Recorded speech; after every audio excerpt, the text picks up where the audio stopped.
Lies of P Overture Shadow dropped right after the release of Night Rain, and I thoroughly enjoyed my time with it. I made a fresh character, played all the way through the DLC, and would like to share some of my thoughts with you all. I've always had a soft spot for this game, and I honestly consider it one of, if not the only Souls-like to stand with the FromSoft titles in terms of quality. The game was always a bit controversial for how difficult it was, and now they have decided to add difficulty options. I'm not really sure how I feel about this, but I just play on Legendary Stalker, aka Normal, anyway, so it doesn't really affect me.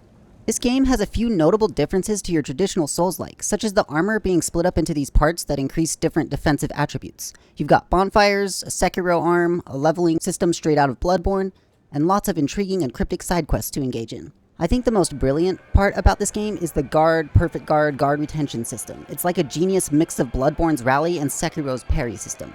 See, much like Sekiro's parry or deflect system, you are rewarded with stance damage on the enemy if you can time your block right as the enemy attack lands. If you mistime your block, however, and are still able to block the attack, you will notice a portion of your health bar turns red.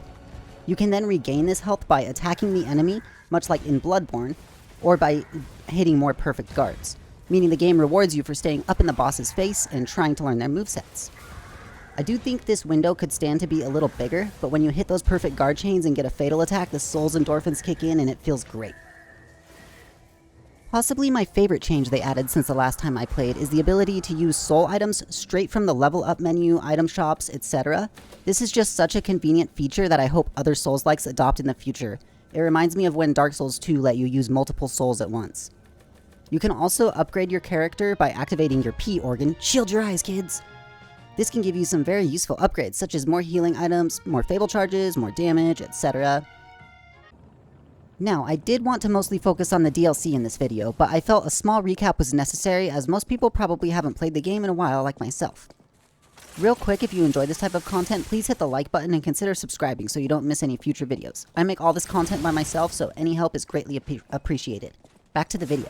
Right off the bat as I arrived, I was getting Ashes of Ariandel vibes. Maybe it was just the snow, but nonetheless, a good comparison, I think. Enemies in this DLC hit like a freaking truck, and the developers have actually already come out saying they're going to balance the difficulty somehow. But this just kind of made me want to beat the game before that patch came out even more, I'm not gonna lie. In general, this DLC really gives me Bloodborne Old Hunters vibes for sure. The DLC also gives you some pretty cool cosmetics, and you can get the bow pretty early on too. Also, did anyone else kind of feel like the bow was a callback to Simon's Bowblade, or is that just me? I feel like there were quite a few cheeky Souls references in this DLC, actually.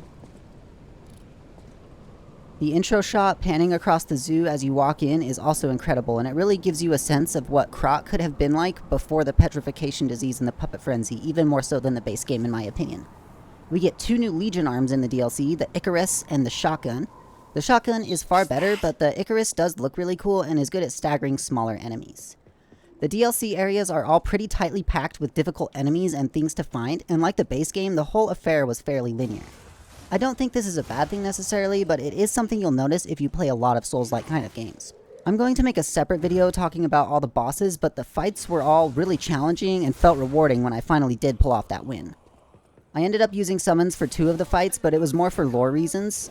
I was a little bit disappointed. It didn't really feel on the level of like Vale and Shadow of the Erdtree or anything like that, but there was some unique dialogue and whatnot.